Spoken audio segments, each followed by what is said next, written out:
मसीही और आत्मिक युद्ध। पूर्व युद्ध। अब हम प्रभु यीशु को देखेंगे। नए नियम में दृश्य सर्वथा भिन्न है। ऐसा प्रतीत होता है कि पुराने नियम की तुलना में प्रभु यीशु पूरे समय दुष्टात्माएं निकालने में लगा हुआ है। ऐसा अंतर क्यों है? मैं चाहता हूं कि आप सुसमाचारों में मसीही का वर्णन देखें। प्रभु यीशु के जीवन के आरंभ ही में हेरोदेस ने उसे मारना चाहा था। मत्ती 2:16 से 18। जब हेरोदेस ने यह देखा कि ज्योतिषियों ने उसके साथ धोखा किया है, तब वह क्रोध से भर गया और लोगों को भेजकर ज्योतिषियों द्वारा ठीक ठीक बताए गए समय के अनुसार बैतलहम और उसके आसपास के स्थानों के सब लड़कों को जो 2 वर्ष के या उससे छोटे थे मरवा डाला। तब जो वचन यिर्मयाह भविष्यवक्ता के द्वारा कहा गया था वह पूरा हुआ। रामा में एक करुण नाद सुनाई दिया, रोना और बड़ा विलाप। राहेल अपने बालकों के लिए रो रही थी और शांत होना ना चाहती थी, क्योंकि वे अब नहीं रहे। तदोपरांत उसकी सेवा के आरंभ में उस पर परीक्षा आई। मत्ती 4:1 से 11। तब आत्मा यीशु को जंगल में ले गया ताकि इबलीस से उसकी परीक्षा हो। वह 40 दिन और 40 रात निराहार रहा। तब उसे भूख लगी। तब परखने वाले ने पास आकर उससे कहा, यदि तू परमेश्वर का पुत्र है तो कह दे कि ये पत्थर रोटियां बन जाएं। यीशु ने उत्तर दिया, लिखा है, मनुष्य केवल रोटी ही से नहीं परंतु हर एक वचन से जो परमेश्वर के मुख से निकलता है जीवित रहेगा। तब इब्लिस उसे पवित्र नगर में ले गया और मंदिर के कंगोरे पर खड़ा किया और उससे कहा, यदि तू परमेश्वर का पुत्र है तो अपने आप को नीचे गिरा दे, क्योंकि लिखा है, वह तेरे विषय में अपने स्वर्गदूतों को आज्ञा देगा और वे तुझे हाथों हाथ उठा लेंगे, कहीं ऐसा ना हो कि तेरे पांव में पत्थर से ठेस लगे। यीशु ने उससे कहा, यह भी लिखा है, तू प्रभु अपने परमेश्वर की परीक्षा ना कर। फिर इब्लिस उसे एक बहुत ऊंचे पहाड़ पर ले गया और सारे जगत के राज्य और उसका वैभव दिखाकर उससे कहा, यदि तू गिरकर मुझे प्रणाम करे तो मैं यह सब कुछ तुझे दे दूंगा। तब यीशु ने उससे कहा, हे शैतान, दूर हो जा, क्योंकि लिखा है, तू प्रभु अपने परमेश्वर को प्रणाम कर और केवल उसी की उपासना कर। तब शैतान उसके पास से चला गया और देखो, स्वर्गदूत आकर उसकी सेवा करने लगे। उसके जीवन और सेवा के मध्य वह दुष्टात्माएं निकाल रहा है। लूका 9:37 से 43। दूसरे दिन जब वे पहाड़ से उतरे तो एक बड़ी भीड़ उससे आ मिली, और देखो, भीड़ में से एक मनुष्य ने चिल्लाकर कहा, हे गुरु, मैं तुझसे विनती करता हूं कि मेरे पुत्र पर कृपा दृष्टि कर, क्योंकि वह मेरा इकलौता है, और देख, एक दुष्ट आत्मा उसे पकड़ती है और वह एकाएक चिल्ला उठता है, और वह उसे ऐसा मरोड़ता है कि वह मुंह में फेन भर लाता है और उसे कुचलकर कठिनाई से छोड़ती है। मैंने तेरे चेलों से विनती की कि उसे निकालें, परंतु वे ना निकाल सके। यीशु ने उत्तर दिया, हे अविश्वासियों और हठीले लोगों, मैं कब तक तुम्हारे साथ रहूंगा और तुम्हारी सहूंगा? अपने पुत्र को यहां ले आ। वह आ ही रहा था कि दुष्ट आत्मा ने उसे पटक कर मरोड़ा, परंतु यीशु ने अशुद्ध आत्मा को डांटा और लड़के को अच्छा करके उसके पिता को सौंप दिया। तब सब लोग परमेश्वर के महासामर्थ से चकित हुए। वह आत्मिक शक्तियों पर अपना अधिकार प्रकट करता है। फरीसियों ने उस पर शैतान की सहायता लेने का दोष लगाया। मत्ती 12:22 से 29। तब लोग एक अंधे गूंगे को जिसमें दुष्टात्मा थी उसके पास लाए, और उसने उसे अच्छा किया और वह बोलने और देखने लगा। इस पर सब लोग चकित होकर कहने लगे, यह क्या दाऊद की संतान है? परंतु फरीसियों ने यह सुनकर कहा, यह तो दुष्टात्माओं के सरदार बाल-जबूल की सहायता के बिना दुष्टात्माओं को नहीं निकालता। उसने उनके मन की बात जानकर उनसे कहा, जिस किसी राज्य में फूट होती है वह उजड़ जाता है, और कोई नगर या घराना जिसमें फूट होती है बना ना रहेगा। और यदि शैतान ही शैतान को निकाले तो वह अपना ही विरोधी हो गया है, फिर उसका राज्य कैसे बना रहेगा? भला यदि मैं शैतान की सहायता से दुष्ट आत्माओं को निकालता हूं तो तुम्हारे वंश किसकी सहायता से निकालते हैं?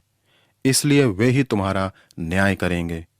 पर यदि मैं परमेश्वर की आत्मा की सहायता से दुष्ट आत्माओं को निकालता हूं तो परमेश्वर का राज्य तुम्हारे पास आ पहुंचा है, या कैसे कोई मनुष्य किसी बलवंत के घर में घुसकर उसका माल लूट सकता है? जब तक कि पहले वह उस बलवंत को ना बांध ले, तब वह उसका घर लूट लेगा। यह बलवंत मनुष्य शैतान है, परंतु संपत्ति उसकी नहीं है। उसने तो मनुष्य को अंधा करके बांध रखा है। क्रूस का मुख्य उद्देश्य ही बलवंत मनुष्य शैतान को बांधना है। प्रभु यीशु की सांसारिक सेवा प्रकट कर रही है कि शैतान बांधा जा रहा है। यीशु की प्रतिज्ञा है कि शैतान सदा के लिए नष्ट किया जाएगा। शैतान और उसके स्वर्गदूतों के लिए अनंत आग है। मत्ती 25:41। तब वह बाईं ओर वालों से कहेगा, हे शापित लोगों, मेरे सामने से उस अनंत आग में चले जाओ जो शैतान और उसके दूतों के लिए तैयार की गई है। शैतान बांधा गया है और शैतान नष्ट होगा। यह उसके जीवन का अंत का कार्य है, जहां क्रूस अंतिम शैतान दमन का काम है। यूहन्ना 12:31-32। अब इस संसार का न्याय होता है। अब इस संसार का सरदार निकाल दिया जाएगा, और मैं यदि पृथ्वी पर से ऊंचे पर चढ़ाया जाऊं तो सबको अपने पास खींचूंगा। इस संसार का सरदार निकाला जाएगा। क्रूस अंतिम शैतान बंधन है और पुनरुत्थान अंतिम विजय है। 1 कुरिन्थियों 15:3-8। इसी कारण मैंने सबसे पहले तुम्हें वही बात पहुंचा दी जो मुझे पहुंची थी, कि पवित्र शास्त्र के वचन के अनुसार यीशु मसीह हमारे पापों के लिए मर गया और गाड़ा गया, और पवित्र शास्त्र के अनुसार तीसरे दिन जी भी उठा, और कैफा को तब बाहरों को दिखाई दिया। फिर 500 से अधिक भाइयों को एक साथ दिखाई दिया, जिनमें से बहुतेरे अब तक जीवित हैं, पर कुछ सो गए। फिर वह याकूब को दिखाई दिया, तब सब प्रेरितों को दिखाई दिया। सब के बाद मुझको भी दिखाई दिया, जो मानो अधूरे दिनों का जन्मा हूं। 1 कुरिन्थियों 15:54-57। और जब यह नाशवान अविनाश को पहन लेगा और ये मरणहार अमरता को पहन लेगा, तब वह वचन जो लिखा है पूरा हो जाएगा। जय ने मृत्यु को निगल लिया। हे मृत्यु, तेरी जय कहाँ रही? हे मृत्यु, तेरा डंक कहाँ रहा? मृत्यु का डंक पाप है और पाप का बल व्यवस्था है। परंतु परमेश्वर का धन्यवाद हो, जो हमारे प्रभु यीशु मसीह के द्वारा हमें जयवंत करता है। अपनी सेवा के अंत में जब वह स्वर्ग पर चढ़ रहा था, तब उसने कहा, मत्ती 28:18। यीशु ने उनके पास आकर कहा, स्वर्ग और पृथ्वी का सारा अधिकार मुझे दिया गया है। यह दानियल की भविष्यवाणी की पूर्ति है। दानियल 7:13-14। मैंने रात में स्वप्न देखा, और देखो, मनुष्य के संतान सा कोई आकाश के बादलों समेत आ रहा था, और वह उस अति प्राचीन के पास पहुंचा, और उसको वे उसके समीप लाए। तब उसको ऐसी प्रभुता, महिमा और राज्य दिया गया कि देश देश और जाति जाति के लोग और भिन्न भिन्न भाषा बोलने वाले सब उसके अधीन हों। उसकी प्रभुता सदा तक अटल, और उसका राज्य अविनाशी ठहरा। द्विपक्ष युद्ध। अतः स्पष्ट है कि यीशु अपने संपूर्ण जीवन और अपनी सेवा में अपनी प्रभुता प्रकट कर रहा था। परंतु मैं जो आपको समझाना चाहता हूं वह यह है कि आत्मिक युद्ध में यीशु का युद्ध द्विपक्ष था। नैतिक अनाचार और प्राकृतिक विपदा, इन दोनों में मैं अंतर स्पष्ट कर रहा हूं। नैतिक अनाचार में पाप आता है, दुष्टता, असमता, अपराध, पाप, अर्थात जो हम मानते हैं कि बुरा है परंतु उसे करते भी हैं। हम संपूर्ण धर्मशास्त्र और सुसमाचारों में भी देखते हैं कि नैतिक अनाचार में कष्ट विहित होते हैं। अब आवश्यक नहीं कि हम करें, परंतु हम पर आने वाली बुराई भी नैतिक अनाचार है, जैसे प्राकृतिक आपदा एवं रोग आदि।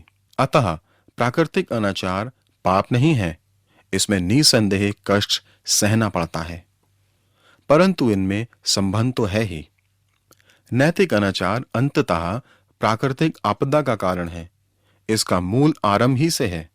उत्पत्ति 3 में पाप के आगमन के कारण विनाशकारी घटनाएं घटी हैं, जैसे प्राकृतिक आपदा, भूकंप, बवंडर आदि। अब रोग का अर्थ यह नहीं कि हमने पाप किया है, परंतु अंततः नैतिक अनाचार प्राकृतिक आपदाओं का कारण है। अतः यहाँ 2 प्रकार की बुराइयां हैं। अब प्रश्न यह है कि शैतान इन दोनों से कैसे संबंधित है। शैतान झूठा है और नैतिक अनाचार को प्रेरित करता है, वह हमें पाप करने के लिए प्रेरित करता है।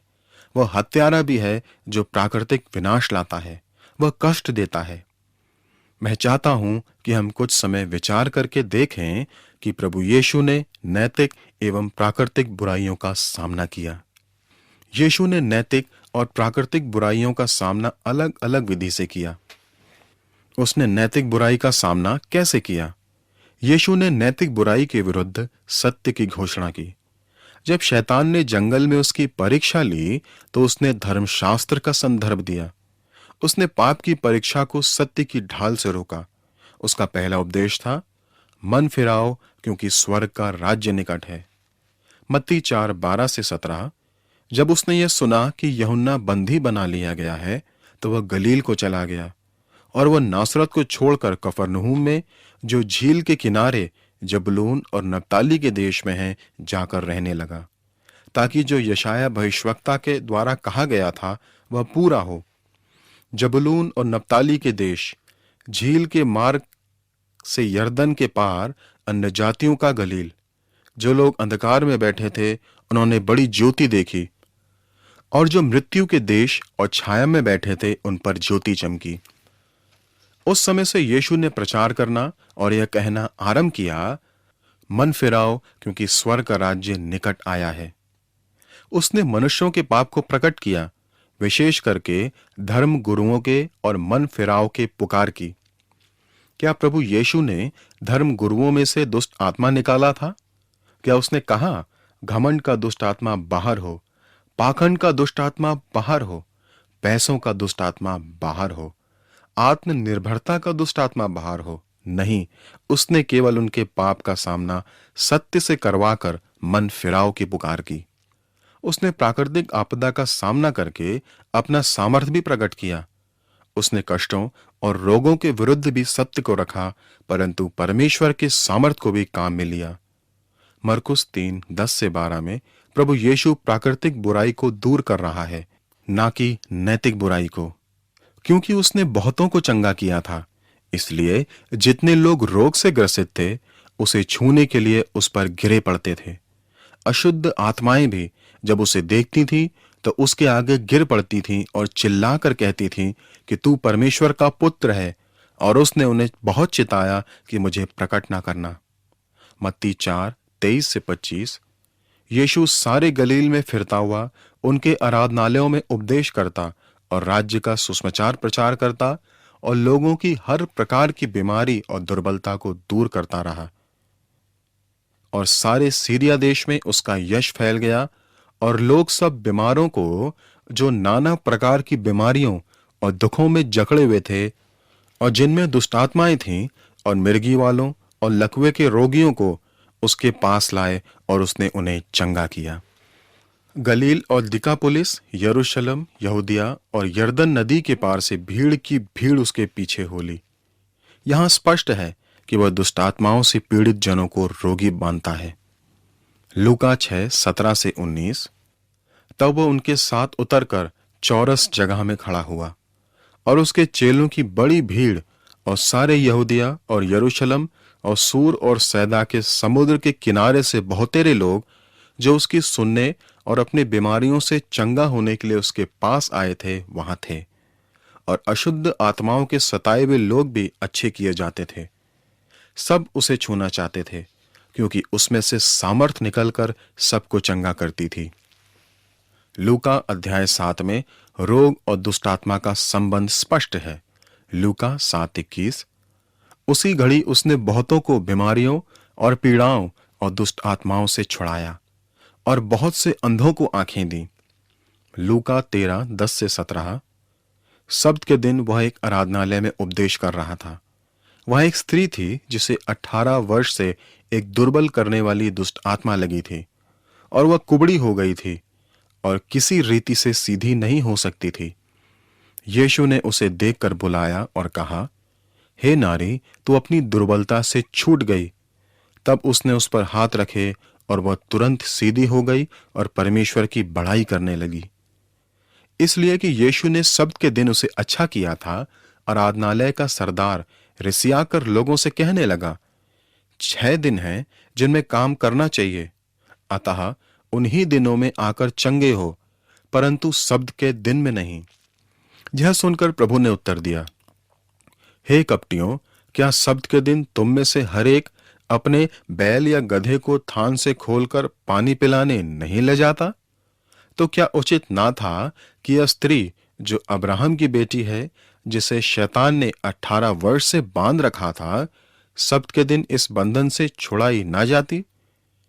जब उसने बातें कहीं तो उसके सब विरोधी लज्जित हो गए और सारी भीड़ उन महिमा के कामों से जो वह करता था आनंदित हुई। यहां ध्यान दीजिए, यीशु नैतिक बुराई के निवारण हेतु दुष्ट आत्मा नहीं निकालता था जो पाप से संबंधित है। वह दुष्ट आत्मा निकालता था क्योंकि वह प्राकृतिक बुराई थी जिससे वह कष्ट उत्पन्न होता था। यीशु ने कष्टीन जनों से दुष्ट आत्मा निकाली कि वे शांति पाएं, न कि पापियों से जिन्हें मन फिराव की आवश्यकता थी। यीशु ने कभी कभी दोनों ही परिस्थितियों को एक साथ संभाला था। मरकुस 2 या यूहन्ना 5 में यीशु ने उन्हें रोग मुक्त किया और उनके पाप क्षमा करके अपना अपना अधिकार प्रकट किया, परंतु मरकुस 5 में प्रभु यीशु दुष्ट आत्माग्रस्त मनुष्य को मुक्ति दिलाता है। धर्मशास्त्र में स्पष्ट नहीं किया गया है कि यह दुष्ट आत्मा पाप की थी। उसका व्यवहार असामान्य था और वह पापी था, परंतु यहां मुख्य विषय उसके कष्ट थे जो दुष्ट आत्मा के कारण उस पर आए थे। अतः प्रभु यीशु मुक्ति दिलाता है। अतः इस गद्यांश में यीशु नैतिक बुराई और प्राकृतिक बुराई को भिन्न भिन्न रीति से दूर करता है। नैतिक बुराई के लिए वह कहता है, परमेश्वर का सत्य यह है, मन फिराओ। यह प्रभु यीशु की सेवा में नैतिक बुराई के साथ आत्मिक युद्ध है कि वह दुष्ट आत्मा निकाल रहा है। हम उसे पाप की दुष्ट आत्मा निकालते नहीं देखते हैं, वह कष्टदायक दुष्ट आत्मा निकालता है। इसे स्मरण रखें क्योंकि यह अत्यधिक महत्वपूर्ण है। कलीसिया और आत्मिक युद्ध। क्या हम यीशु के नाई आत्मिक युद्ध करते हैं? अब आता है कलीसिया और आत्मिक युद्ध। पुराने नियम और प्रभु यीशु और कलीसिया के आत्मिक युद्ध में क्या अंतर है और क्या समानताएं हैं? यहां हमें एक मुख्य प्रश्न पूछना है, क्या हम प्रभु यीशु के नाई आत्मिक युद्ध करते हैं? नया नियम इन सब बातों में वही शिक्षा देता है कि हमारे सामने वही विषय है जिनका सामना प्रभु यीशु कर चुका था, तथापि हम उनका सामना करने में सर्वथा भिन्न रूप से करते हैं। मैं चाहता हूं कि आप सोचें कि प्रभु यीशु जिन विषयों का सामना करता था, उनका सामना हम सर्वथा भिन्न रूप से कैसे कर सकते हैं। उदाहरण, कर चुकाना। मत्ती 17:24-27। जब वे कफरनहूम पहुंचे तो मंदिर का कर लेने वालों ने पतरस के पास आकर पूछा, क्या तुम्हारा गुरु मंदिर का कर नहीं देता? उसने कहा, हाँ, देता तो है। जब वह घर में आया तो यीशु ने उसके पूछने से पहले ही उससे कहा, हे शमौन, तू क्या सोचता है? पृथ्वी के राजा महसूल या कर किन से लेते हैं, अपने पुत्रों से या परायों से? पतरस ने उससे कहा, परायों से। यीशु ने उससे कहा, तो पुत्र बच गए। तो भी इसलिए कि हम उन्हें ठोकर न खिलाएं, तू झील के किनारे जाकर बंसी डाल और जो मछली पहले निकले उसे ले। उसका मुंह खोलने पर तुझे एक सिक्का मिलेगा, उसी को लेकर मेरे और अपने बदले उन्हें दे देना। प्रभु यीशु ने तो मछली पकड़कर उसके पेट से पैसा निकालकर कर चुकाया था। क्या हम ऐसा कर सकते हैं? नहीं। धर्मशास्त्र कहता है कि हमें परिश्रम करके पैसा कमाना है और कर चुकाना है। उदाहरण के लिए देखें मत्ती 22:16-22। अतः उन्होंने अपने चेलों को हेरोदियों के साथ उसके पास यह कहने को भेजा, हे गुरु, हम जानते हैं कि तू सच्चा है और परमेश्वर का मार्ग सच्चाई से सिखाता है और किसी की परवाह नहीं करता, क्योंकि तू मनुष्यों का मुंह देखकर बातें नहीं करता। इसलिए हमें बता, तू क्या सोचता है? कैसर को कर देना उचित है कि नहीं? यीशु ने उनकी दुष्टता जानकर कहा, हे कपटियों, मुझे क्यों परखते हो? कर का सिक्का मुझे दिखाओ। तब वे उसके पास एक दिनार ले आए। उसने उनसे पूछा, यह छाप और नाम किसका है? उन्होंने उससे कहा, कैसर का। तब उसने उनसे कहा, जो कैसर का है वह कैसर को और जो परमेश्वर का है वह परमेश्वर को दो। यह सुनकर उन्होंने अचंभा किया और उसे छोड़कर चले गए। अब मछली पकड़ने पर ध्यान दें। यूहन्ना 21:1-6। इन बातों के बाद यीशु ने अपने आप को तिब्रियास झील के किनारे चेलों पर प्रकट किया और इस रीति से प्रकट किया। शमौन पतरस और थोमा जो दिदुमुस कहलाता है, और गलील के काना नगर का नतनएल और जब्दी के पुत्र और उसके चेलों में से 2 और जन इकट्ठे थे। शमौन पतरस ने उनसे कहा, मैं मछली पकड़ने जा रहा हूं। उन्होंने उससे कहा, हम भी तेरे साथ चलते हैं। अतः वे निकलकर नाव पर चढ़े, परंतु उस रात कुछ न पकड़ा।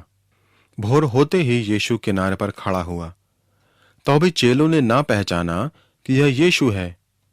तब यीशु ने उनसे कहा, हे बालकों, क्या तुम्हारे पास कुछ मछलियां हैं? उन्होंने उत्तर दिया कि नहीं। उसने उनसे कहा, नाव की दाहिनी ओर जाल डालो तो पाओगे। अतः उन्होंने जाल डाला और अब मछलियों के बहुतायत के कारण उसे खींच ना सके। परंतु हमारे साथ तो ऐसा नहीं है। हमें मछली की अपेक्षा अन्य विधि द्वारा भोजन पाना है। प्रभु यीशु पानी पर चलकर विश्वास प्रकट करता है। मत्ती 14:24-33। उस समय नाव झील के बीच लहरों से डगमगा रही थी, क्योंकि हवा सामने की थी, और यीशु रात के चौथे पहर झील पर चलते हुए उनके पास आया। चेले उसको झील पर चलते हुए देखकर घबरा गए और कहने लगे, यह भूत है, और डर के मारे चिल्लाने लगे। तब यीशु ने तुरंत उनसे बातें की और कहा, ढांढस बांधो, मैं हूं, डरो मत। पतरस ने उसको उत्तर दिया, हे प्रभु, यदि तू ही है तो मुझे अपने पास पानी पर चलकर आने की आज्ञा दे। उसने कहा, आ। तब पतरस नाव पर से उतरकर यीशु के पास जाने को पानी पर चलने लगा, पर हवा को देखकर डर गया, और जब डूबने लगा तो चिल्लाकर कहा, हे प्रभु, मुझे बचा।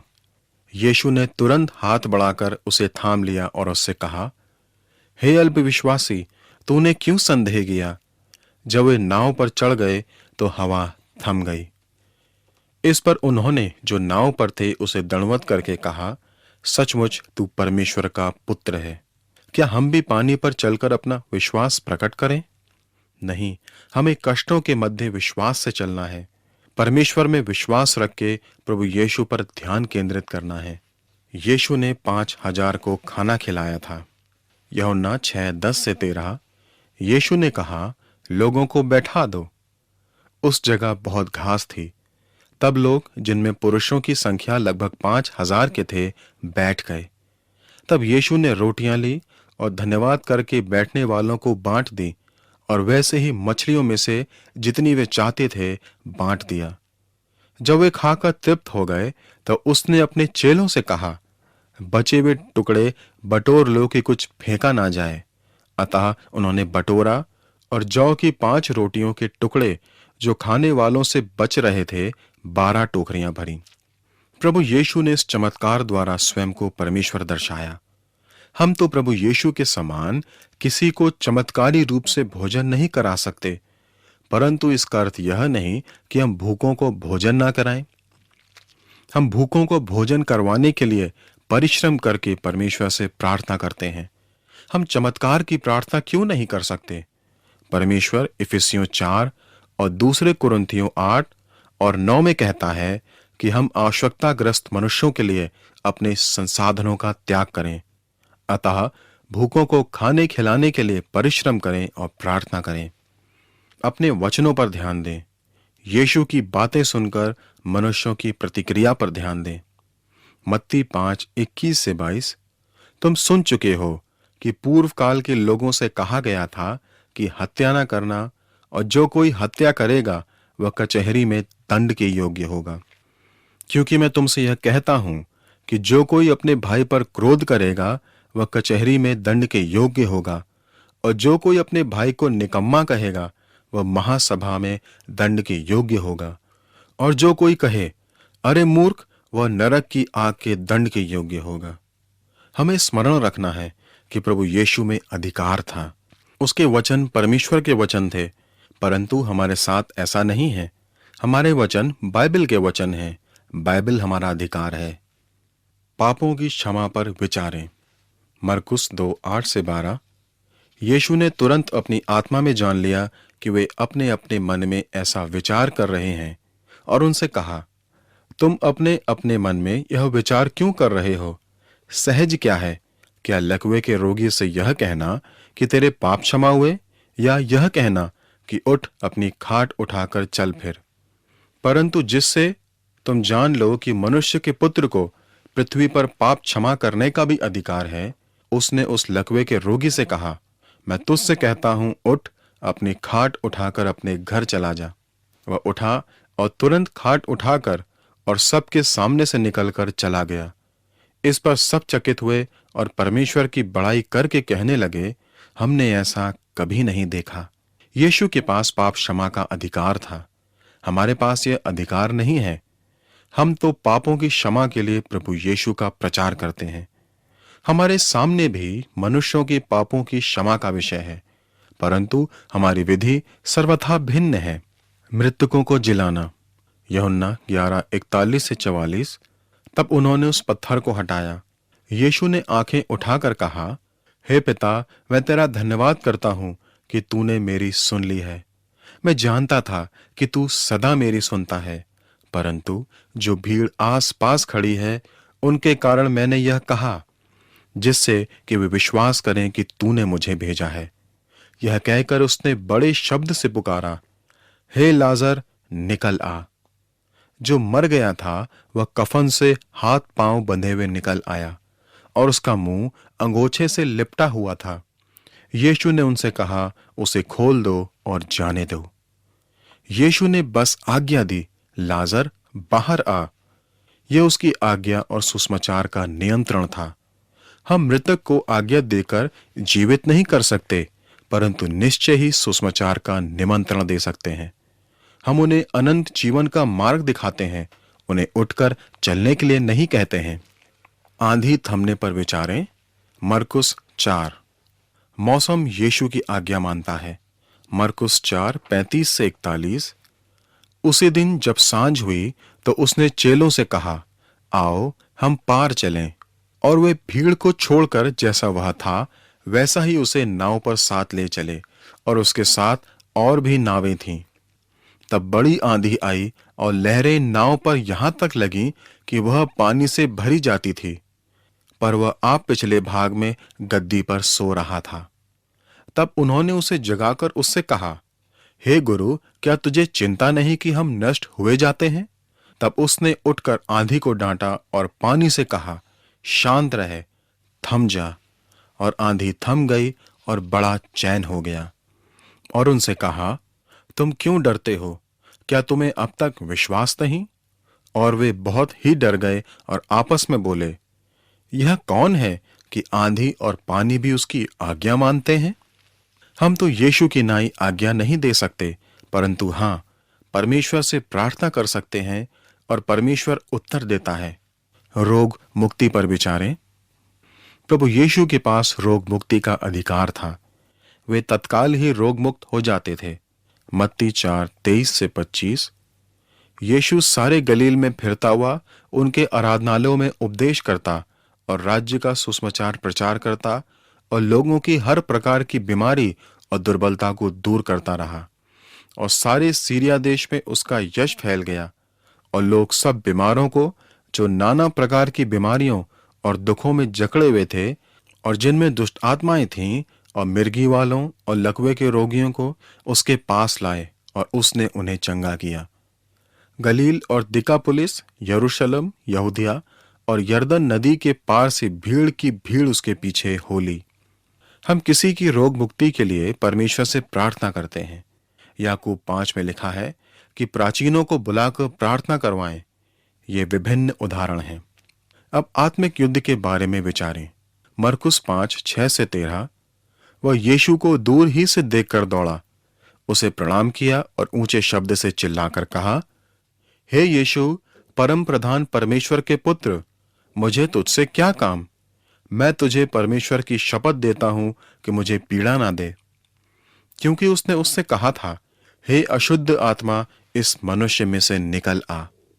उसने उससे पूछा, तेरा क्या नाम है? उसने उससे कहा, मेरा नाम सेना है, क्योंकि हम बहुत हैं। और उसने उससे बहुत विनती की, हमें इस देश से बाहर न भेज। वहां पहाड़ पर सूअरों का एक बड़ा झुंड चर रहा था। उन्होंने उससे विनती करके कहा, हमें उन सूअरों में भेज दे कि हम उनके भीतर जाएं। अतः उसने उन्हें आज्ञा दी और अशुद्ध आत्मा निकलकर सूअरों के भीतर बैठ गई और झुंड, जो कोई 2000 का था, कड़ाड़े पर से झपटकर झील में जा पड़ा और डूब मरा। मरकुस 5 में यहाँ प्रभु यीशु दुष्ट आत्माएं निकालता है, परंतु हमें दुष्ट आत्माएं निकालने की आज्ञा नहीं दी गई है। आप लूका 10 का उदाहरण देखें, परंतु वह परिस्थिति और समय भिन्न था। उनके साथ प्रभु यीशु था, वहां परमेश्वर का राज्य आ गया था। सुसमाचारों में दुष्ट आत्माएं निकालने की आज्ञा नहीं है। मत्ती, मरकुस, लूका, यूहन्ना और प्रेरितों के काम की पुस्तक के बाद तो नए नियम में दुष्ट आत्मा निकालने की घटना कहीं नहीं है। यीशु ने और प्रेरितों ने दुष्ट आत्माएं निकाली थीं, परंतु उसके बाद ऐसा फिर कभी नहीं हुआ। प्रेरितों के काम से रोमियो तक दुष्ट आत्माएं निकालने का काम कभी नहीं हुआ था।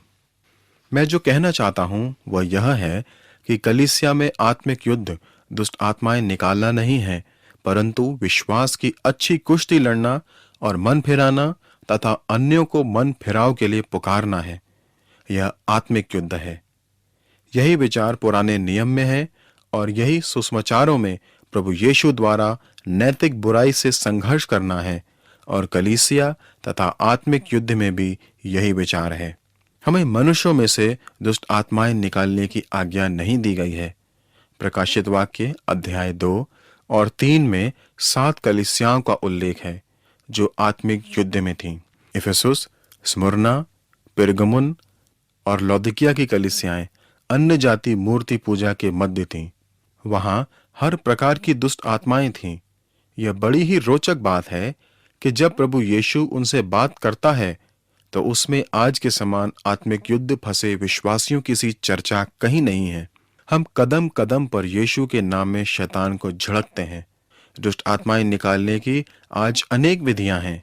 एक पुस्तक है डिलीवरेंस बुक।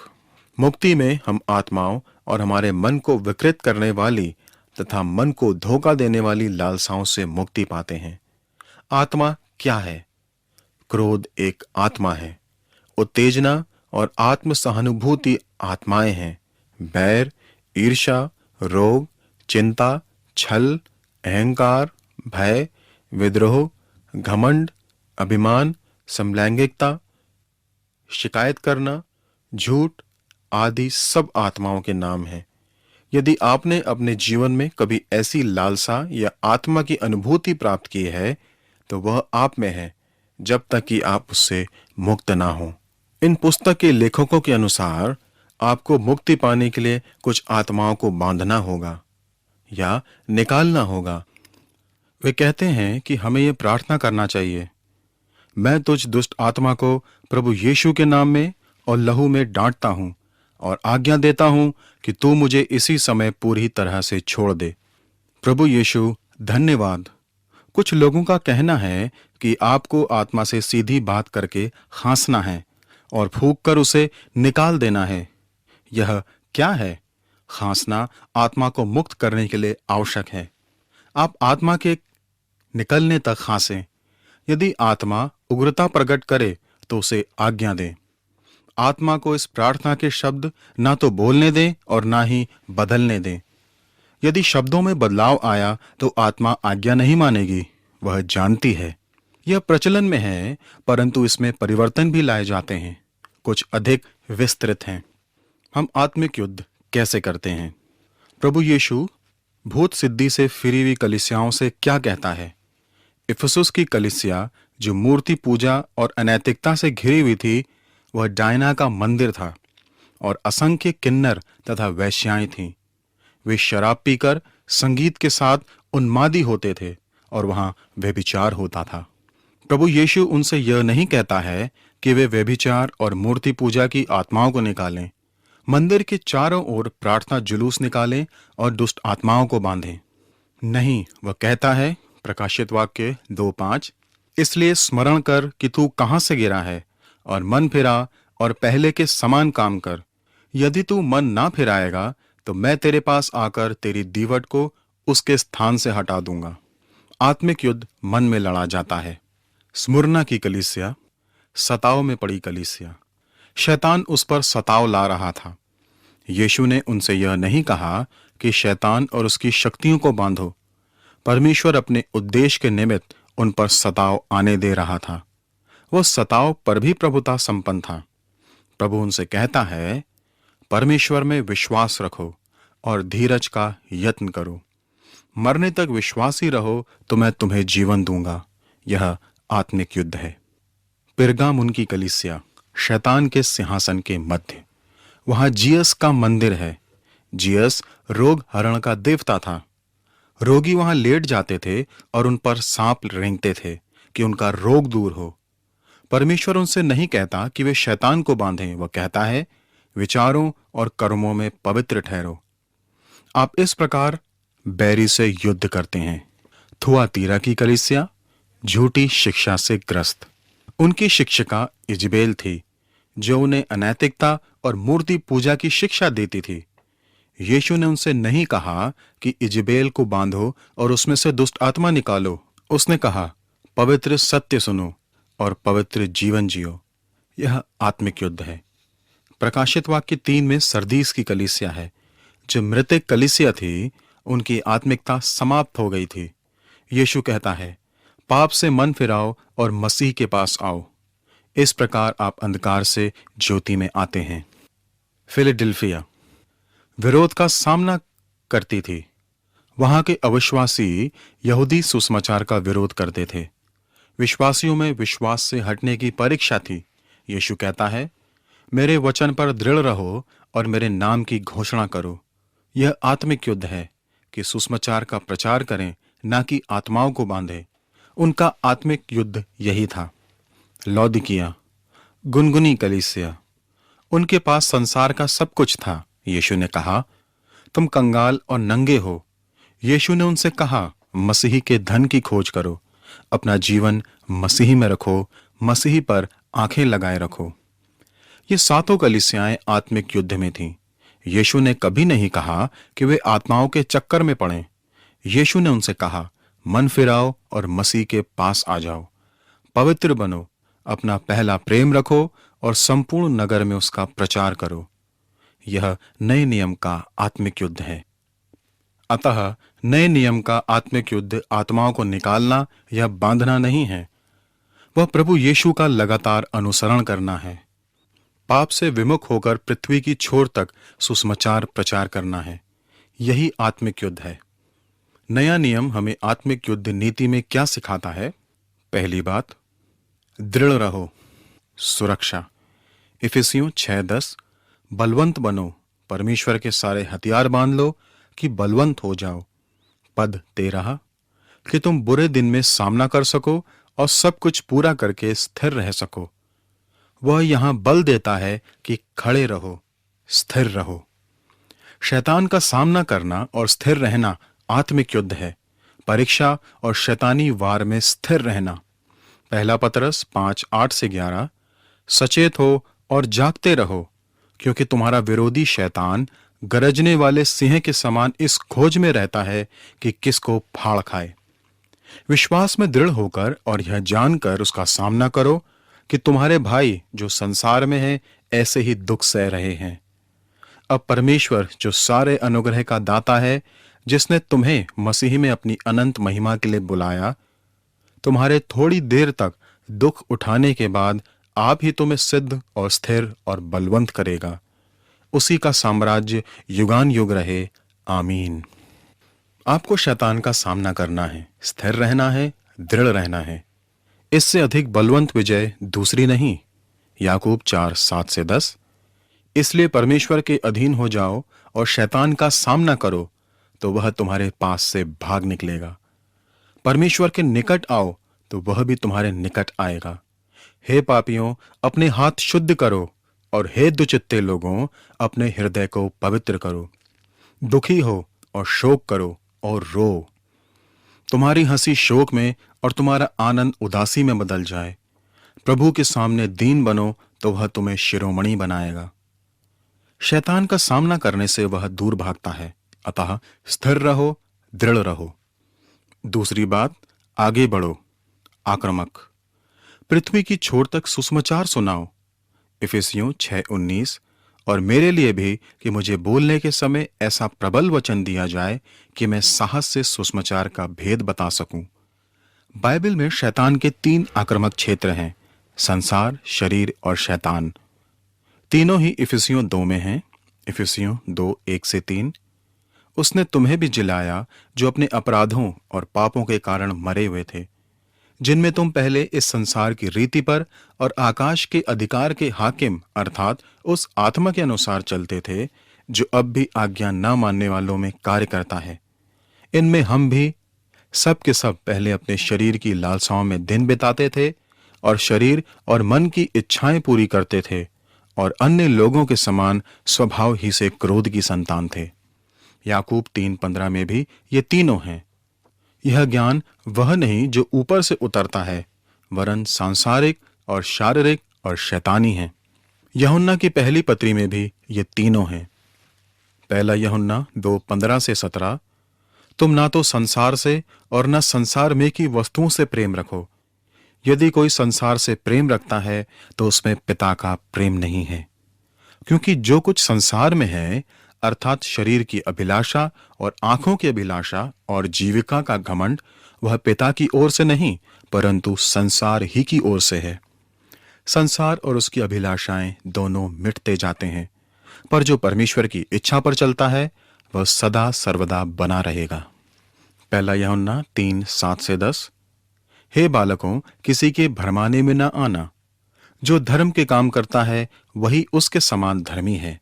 जो कोई पाप करता है वह शैतान की ओर से है, क्योंकि शैतान आरंभ ही से पाप करता आया है। परमेश्वर का पुत्र इसलिए प्रकट हुआ कि शैतान के कामों का नाश करे। जो कोई परमेश्वर से जन्मा है वह पाप नहीं करता, क्योंकि उसका बीज उसमें बना रहता है, और वह पाप कर ही नहीं सकता, क्योंकि परमेश्वर से जन्मा है। इसी से परमेश्वर की संतान और शैतान की संतान जाने जाते हैं। जो कोई धर्म के काम नहीं करता वह परमेश्वर से नहीं, और न वह जो अपने भाई से प्रेम नहीं रखता। धर्मशास्त्र में संसार से अभिप्राय है हमारा परिवेश, संस्कृति, आचार विचार, प्रथाएं, परंपरा, मान्यताएं। पहला यूहन्ना 5:19।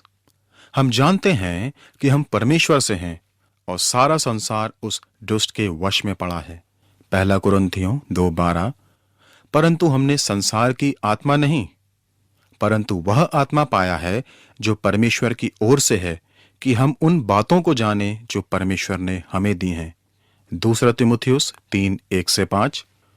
पर यह स्मरण रख कि अंतिम दिनों में कठिन समय आएंगे, क्योंकि मनुष्य स्वार्थी, लोभी, डींगमार, अभिमानी, निंदक, माता पिता की आज्ञा टालने वाले, कृतज्ञ, अपवित्र, दया रहित, क्षमा रहित, दोष लगाने वाले, असंयमी, कठोर, भले के बैरी, विश्वासघाती, ढीठ, घमंडी और परमेश्वर के नहीं वरन सुख विलास ही के चाहने वाले होंगे। वे भक्ति का भेष तो धरेंगे, पर उसकी शक्ति को ना मानेंगे। ऐसों से परे रहना। हमें देखना है कि संसार का हमारे विचारों पर गहरा प्रभाव पड़ता है। हम आराधनाओं में जाते हैं, परंतु क्या कभी सोचते हैं कि परमेश्वर हमसे बच्चों को पालन पोषण के संबंध में क्या कहता है? हमारा जीवन संसार से भिन्न नहीं रह जाता है। संसार हमारे चारों ओर है। शरीर, हमारा पुराना स्वभाव जो हमें पाप में ले चलता है, गलातियों 5:16-25।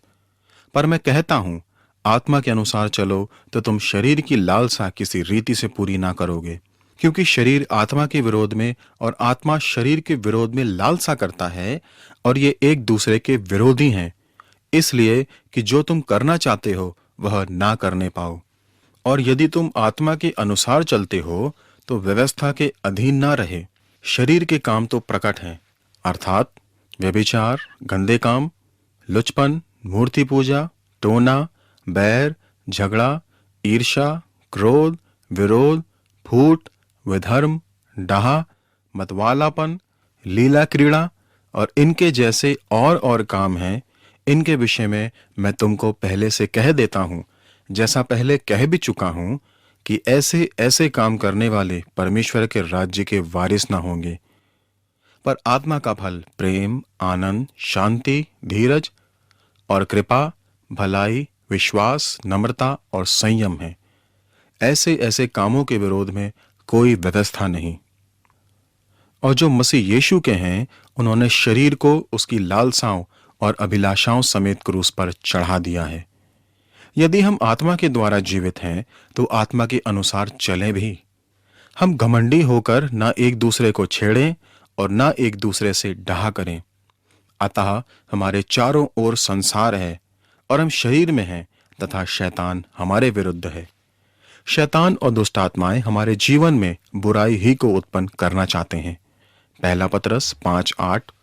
सचेत हो और जागते रहो, क्योंकि तुम्हारा विरोधी शैतान गरजने वाले सिंह के समान इस खोज में रहता है कि किसको फाड़ खाए। बाइबल इन तीनों पक्षों का अभिभाजित वर्णन करती है। बाइबल में ये तीनों रस्सी की 3 तांत हैं। वे परस्पर संयोजित हैं। ये तीनों मनुष्य के विरुद्ध हैं। थॉमस ब्रुक्स ने अपनी पुस्तक में लिखा कि शरीर कांटा है, संसार चारा है और शैतान हमारे जीवन में लगातार यह कांटा डालता रहता है। यह एक जीवन पर्यंत का आत्मिक युद्ध है। वह दुष्ट आत्मा निकालना नहीं है, वह सर्वागीण है। पाप से संघर्ष, विश्वास का यत्न और सुसमाचार प्रचार। यहां शिष्य बनाना और आत्मिक युद्ध करना सहकारिता है। हम युद्ध में आगे रहते हैं। कलीसिया और आत्मिक युद्ध। आत्मिक युद्ध में भागीदारी इफिसियों 6 में परमेश्वर के हथियार की चर्चा की गई है। और पौलुस हमसे जो कहता है वह यह है कि हम प्रतिक्रिया दिखाएं। इफिसियों 6:13-15। इसलिए परमेश्वर के सारे हथियार बांधो कि तुम बुरे दिन में सामना कर सको और सब कुछ पूरा करके स्थिर रह सको। इसलिए सत्य से अपनी कमर कसकर और धार्मिकता की झिलम पहनकर और पांव में मेल के सुसमाचार की तैयारी के जूते पहनकर। आपको स्मरण होगा कि यहां 2 कार्य हैं, स्थिर रहो और आगे बढ़ो। पहला सुरक्षात्मक और दूसरा आक्रामक है। हमें आपातकालीन प्रतिक्रिया दिखाना है। बैठने का समय नहीं है। आप इस युद्ध से पीछे नहीं हट सकते। आपको पूरे जोश और एकजुट होकर लड़ना है। ये आज्ञा पूरी कलीसिया को दी गई है। मनुष्य को अलग अलग नहीं दी गई है, परंतु हम युद्ध कैसे करेंगे? युद्ध के हथियार। परमेश्वर के हथियारों के विषय में हमें सावधान रहना है कि हम इनकी आवश्यकताओं से अधिक व्याख्या ना करें और ना ही इसके विषय निरंकुश आस्थाएं रखें। परमेश्वर के हथियार परमेश्वर के गुणों की छाया है। धर्मशास्त्र में आत्मिक युद्ध रणनीति नहीं, चरित्र है।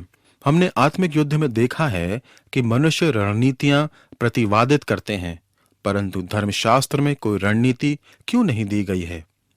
हम नए नियम में देखते हैं कि मसीही जीवन परमेश्वर के गुणों से प्रभावित जीवन है। हमें परमेश्वर के गुणों का अनुकरण करना है। इसका एक उदाहरण यशाया 11:5 में है। उसकी कटी का फेंटा धर्म और उसकी कमर का फेंटा सच्चाई होगी। और परमेश्वर का हथियार भी है यशाया 59:17। उसने धर्म को झिलम के समान पहन लिया और उसके सिर पर उद्धार का टोप रखा गया। उसने बदला लेने का वस्त्र धारण किया और जलजलाहट को बागे के समान पहन लिया है। विलियम गुर्नेल कहते हैं, हमें परमेश्वर के हथियार में नहीं, इन हथियारों के परमेश्वर में वास करना है, क्योंकि हमारे हथियार परमेश्वर ही से सामर्थी होते हैं। यशाया 52:7। पहाड़ों पर उसके पांव क्या ही सुहावने हैं, जो शुभ समाचार लाता है, जो शांति की बातें सुनाता है और कल्याण का शुभ समाचार और उद्धार का संदेश देता है, जो सियोन से कहता है, तेरा परमेश्वर राज्य करता है। यशाया 49। तो उसने मेरे मुंह को चोखी तलवार के समान बनाया और अपने हाथ की आड़ में मुझे छिपा रखा। उसने मुझको चमकीला तीर बनाकर अपने तरकश में गुप्त रखा। हथियार परमेश्वर के चरित्र और उससे सामर्थ की प्रतिछाया है। पौलुस इफिसियों को लिखता है, जो आत्माओं में सामर्थ्य खोजते थे। वह कहता है कि मसीही में सामर्थ का स्रोत है। इफिसियों 4:7-10। पर हम में से हर एक को मसीह के दान के परिमाण से अनुग्रह मिला है।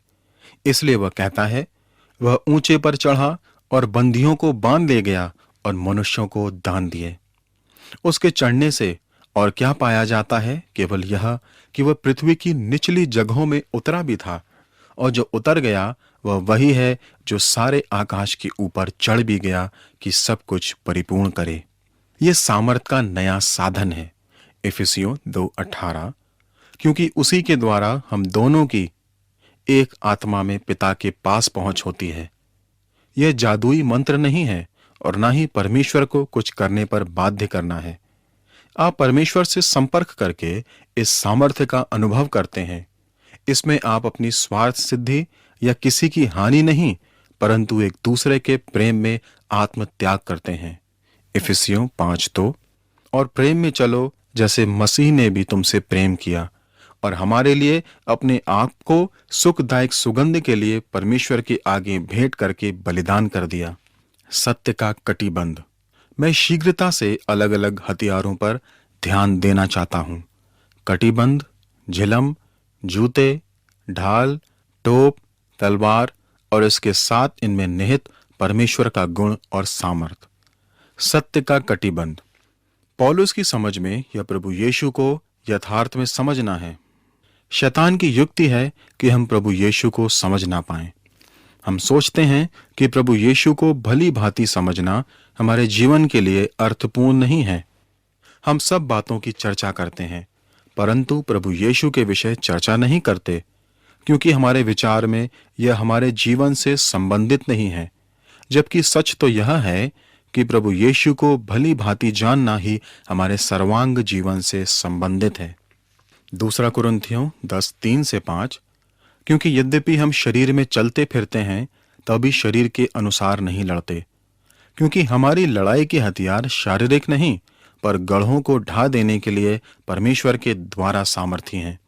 इसलिए हम कल्पनाओं का और हर एक ऊंची बात का जो परमेश्वर की पहचान के विरोध में उठती है खंडन करते हैं और हर एक भावना को कैद करके मसीह का आज्ञाकारी बना देते हैं।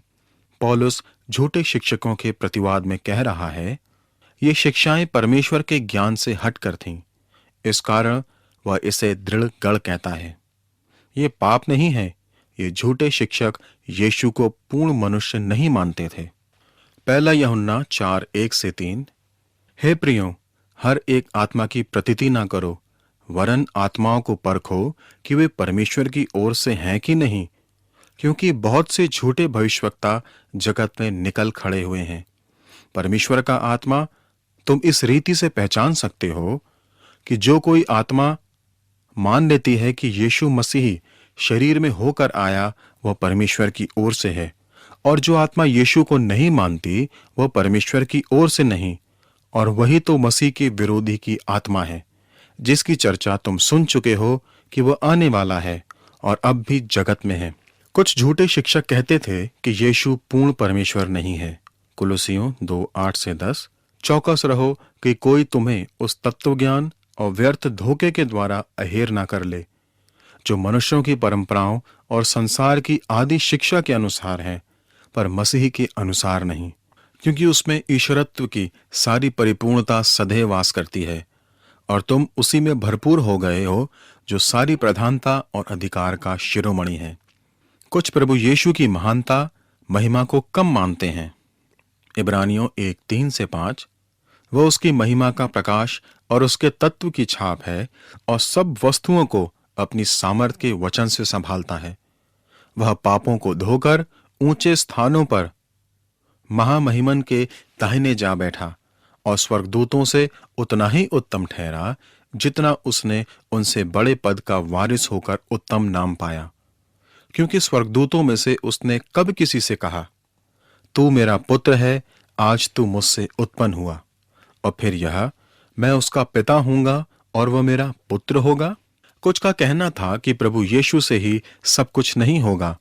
कुलुसियों 2:16-19, इसलिए खाने पीने या पर्व या नए चांद या शब्द के विषय में तुम्हारा कोई फैसला ना करे, क्योंकि ये सब आने वाली बातों की छाया है, पर मूल वस्तुएं मसीह की हैं। कोई मनुष्य आत्महीनता और स्वर्गदूतों की पूजा करा के तुम्हें दौड़ के प्रतिफल से वंचित ना करे। ऐसा मनुष्य देखी हुई बातों में लगा रहता है और अपनी शारीरिक समझ पर व्यर्थ फूलता है और इस शिरोमणि को पकड़े नहीं रहता, जिससे सारी देह जोड़ों और पट्टों के द्वारा पालन पोषण पाकर और एक साथ गठकर परमेश्वर की ओर से बढ़ती जाती है। शैतान अत्यधिक चतुर है। वह भ्रम उत्पन्न करता है जैसे यीशु की मानवीय देह नहीं थी। ये लोग यीशु को कलीसिया से अलग कर देते हैं। कुछ लोग यीशु को दैनिक जीवन से अलग रखते हैं। कुछ लोगों का मानना है कि हमें इस जीवन में सांसारिक आनंद लेना है। अब कुछ का मानना है कि यीशु मुझे अपने स्वयं के बारे में अच्छी अनुभूति प्रदान करता है, वह मेरा अच्छा मित्र है, और इस प्रकार वे उसकी महिमा और उसकी सामर्थ्य के मूल्य से चूक जाते हैं। एक और समूह है जो ये मानता है कि कष्ट शैतानी है। यीशु आराम और सुख का जीवन देता है। कुछ का यह भी मानना है कि अनुग्रह केवल हमारे लिए है, हमें उसे दूसरों तक नहीं पहुंचाना है। कुछ मनुष्यों की आवश्यकता के प्रति निश्चिंत रहते हैं। कुछ का कहना है कि क्षमा नहीं है, हमें अपने कर्मों का फल भोगना ही होगा।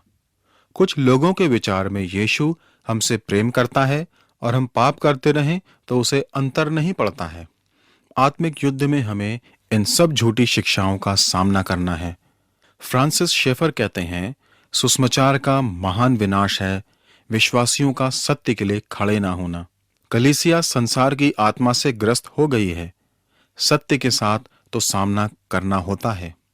सत्य के लिए सामना करना आवश्यक है।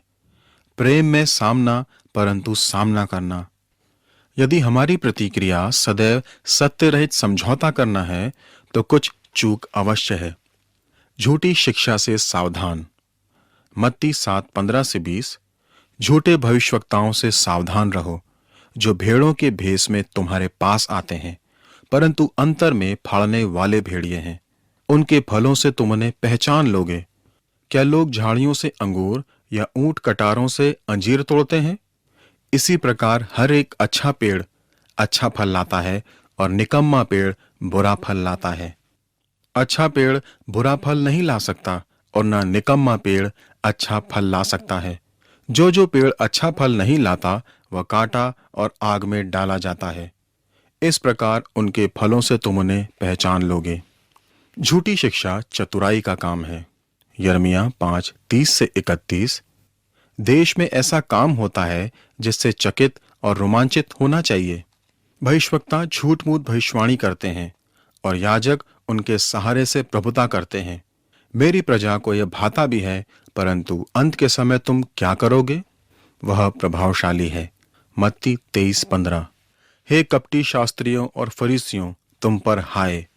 तुम एक जन को अपने मत में लाने के लिए सारे जल और थल में फिरते हो, और जब वह मत में आ जाता है तो उसे अपने से दूना नारकीय बना देते हो। इफिसियों 4:14। ताकि हम आगे को बालक ना रहें, जो मनुष्यों की ठग विद्या और चतुराई से उनके भ्रम की युक्तियों के और उपदेश के हर एक झोंके से उछाले और इधर उधर घुमाए जाते हैं। झूठी शिक्षा घातक है। गलातियों 5:7-12। तुम तो भली भांति दौड़ रहे थे, अब किसने तुम्हें रोक दिया कि सत्य को ना मानो? ऐसी सीख तुम्हारे बुलाने वाले की ओर से नहीं। थोड़ा सा खमीर सारे गुथे हुए आटे को खमीर कर डालता है। मैं प्रभु पर तुम्हारे विषय में भरोसा रखता हूं कि तुम्हारा कोई दूसरा विचार ना होगा, परंतु जो तुम्हें घबरा देता है वह कोई क्यों ना हो दंड पाएगा। परंतु हे भाइयों, यदि मैं अब तक खतना का प्रचार करता हूं तो क्या अब तक सताया जाता हूं? फिर तो क्रूस की ठोकर जाती रही। भला होता कि जो तुम्हें डवाडोल करते हैं वे अपना अंग ही काट डालते। पौलुस की भाषा अत्यधिक कठोर है। सत्य से भटकने वालों को वह नामर्द बनाना चाहता है। गढ़ों को ढा दो, शैतान छल से सावधान। नए नियम में बार बार कहा गया है, धोखा ना खाओ।